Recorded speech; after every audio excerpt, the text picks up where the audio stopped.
Dr. Castleberry here with part 2 of our video lecture session. We're responding to your week 1 discussion questions and hitting on as many of these as possible in the time allotted. And I was in the midst of going through some questions presented to us in week 1 by Megan. And she has a couple of questions or comments about popular culture, the popular culture text, introductory perspectives, and I'll just read a little bit of commentary here and respond. Once again, there's interest in that high versus low distinction in art or culture. And so Megan writes, isn't pop culture still a form of culture? And couldn't it be argued that the general premise of pop culture is something that we can see throughout all of known history, and not just the beginning, and not just beginning in the 19th and 20th century? Great question, right? Good job thinking about this, and it's notable and noble, right, in the effort there.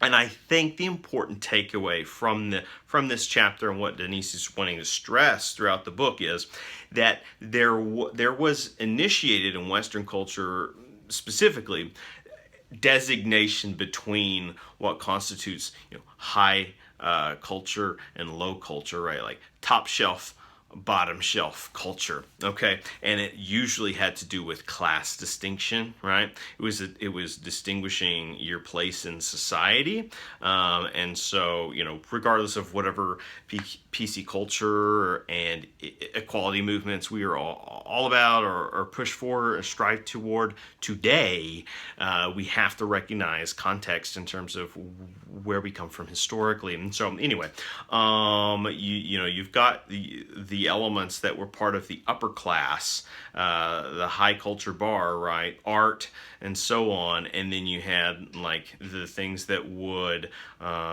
designate to the masses in low culture. So I think this high-low opposition started to become blurred in the 19th and 20th centuries, and that is an important paradigm shift, right? An epoch in the way that culture changed for the U.S. in particular, but certainly something that spreads across Western Europe, Western countries, and then ultimately has some potent reach on a global scale as well.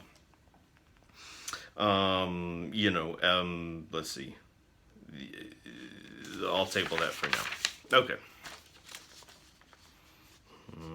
How do you think, follow-up question, speaking of Denise, and he backs up and writes about early 20th century popular culture, a great place to start, right? Giving us a chronological, historical orientation about popular culture before we get into some of the more meatier ideas, methods of persuasion and social influence and so on. But in reading about the Roaring Twenties and reading about that sort of World War I era, Megan asks, how do you think being at war or ending it contributed to the rise of popular culture? Absolutely, World War I and even more so World War II had profound impacts on not only popular culture but global economics. One can argue we're not. This is why these alternate universe tales, such as what is the Amazon original series, Man in the High Castle, not to be confused with the Dark Tower. Man in the High Castle, I think, based on a book series, right? So let's clarify context. But we're obsessed with these alternate reality tales, right? And so many of them reach back to a particular timeline because, once again, I'm going to use a term I used earlier. There was a paradigm shift in the 20th century to how everything operated, and we can look to the end of World War I, but even more so the end of World War II as these thresholds with which afterward there was an opportunity. There was a sort of there were economic pitfalls in Western Europe and other parts of the world where a void had been created due to war, and America was able to, the United States, to be specific and accurate there, the United States was able to kind of swoop in, right? We love superheroes and mythologizing ourselves as a superpower. We literally swoop in and kind of not only are able to fix things, but we pick up the slack where there are some devastated areas, and so we were able to generate a lot of cultural capital as well as economic capital for generations to come. Not only that, so with economic growth and new prosperity following war times, we have the true birth of our of a contemporary kind of disposable income. All right, so this idea of disposable income, like, hey, it's the weekend, I'm gonna go out to the movies, I'm gonna go to dinner at this, restaurant, I'm gonna go hang out at Hipsterville and, partake in, I don't know, games of leisure and craft, beer, who knows whatever goings on, whatever, neo-bourgeois happenings are occurring there. This happens because we have disposable income, and that was not the case, right, in prior times. Think about those stories from your grandparents, from your great-grandparents, the people that survived through the Great Depression, right? And they'll tell you about a lack of disposable income. And I've got stories passed down to me from generations. And so not only did this new prosperity emerge in the United States specifically, as well as other parts, but we had the advent, and there's some excellent books on this, the advent of what we call youth culture, right? So not only late 19th century into early 20th century, we started creating these labor laws so that young children didn't have to be in a factory working 12, 18-hour shifts a day, like, dying. We have these labor laws that prohibit children from working a certain amount of time, especially in those industrial settings. And so mix the free time that children now have with this onset of disposable income, and you've got the birth of youth culture as we now understand it. And so with the rise of youth culture, we see the rise of popular culture, because we also have incentives toward advertising and marketing, and we're moving culturally into the heyday of advertising in the 20th century, in the mid 1950s, especially into the 1960s. So marketing is just, advertising industry is booming, coming into full flux. We have disposable incomes, a nation on the rise, and all that sort of stuff. And uncontested globally, because many of these other nations, once thriving, are picking the pieces up slowly, or what have you, or they have sanctions against them, all these kinds of things. And so it's an interconnected history, right? This is why we take history classes. With the rise in national or global means of popular culture in America, and the U.S. specifically, leads to a rise in what we call creative production, the entertainment industry. And so we have all of these elements coming out of World War II, and so specifically wartime. Great questions there, Megan. Good food for thought on that front. William has a couple of questions. He's trying to put baby in the corner here. You know what happens when you don't put baby in the corner.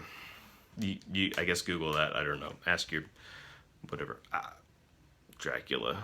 Dracula's like sinking his teeth into my. All right. Sorry. It was bound to happen sooner or later. William has a question about writing well in the 21st century. The style book. I love how good some of these style questions were from our class this week. I think I was underestimating what those questions might look like. He has a question about style specifically, and we'll ask, why is style broken down into two subjects, mechanics and substance? So again, looking at page 6 there.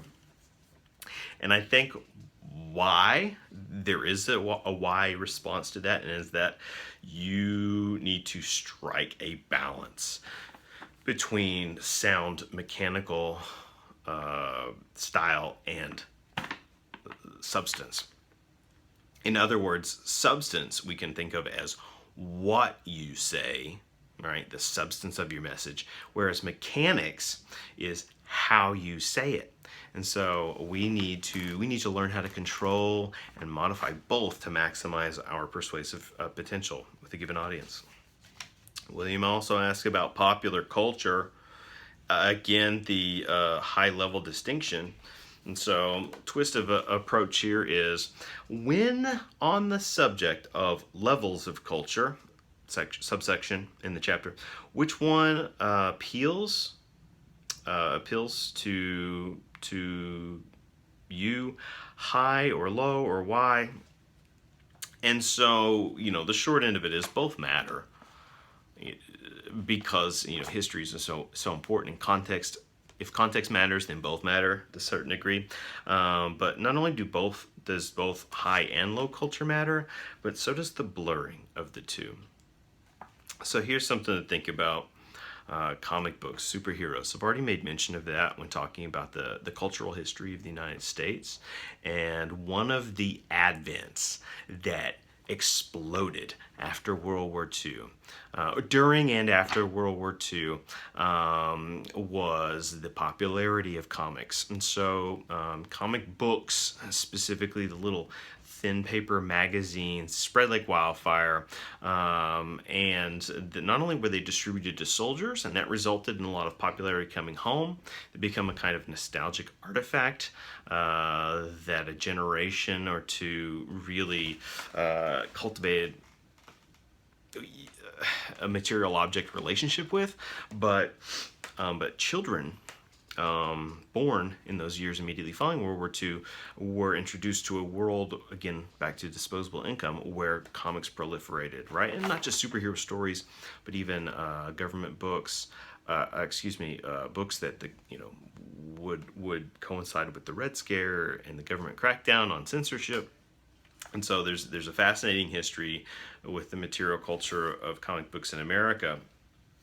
But comic books really represent this blurring effect, right? Because the reason the government came down so hard on them, in addition to maybe like a moral movement in the U.S., was they viewed comic books as low culture, right? See how we're putting the Ninja Turtles on the low shelf here, right? He-Man's on the low shelf. They're viewed as low culture, whereas like literature and the opera or whatever, like playing an instrument, are high culture. And so what has happened over generations? Well, it all becomes blurred, just like we talk about. And now what is the number one genre in the film industry? Superhero cinema, right? And they're investing billions of dollars in it. These are global commodities. And there's, even when the product gets weakened, watered down, there's clearly no slowing down anytime soon. They're going to milk this as... it's like the fall allergies are starting to kick in really hard. So that's something to think about. About not only high and low culture, but the blurring effect between the two. And so once again, high culture as well as low speaks to social hierarchies. All right, high culture speaks to privilege. It speaks to taste.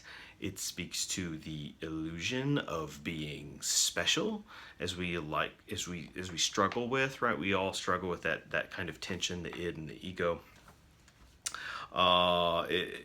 There is a combination of wealth and knowledge that was associated with high culture, and high culture is often about sophistication.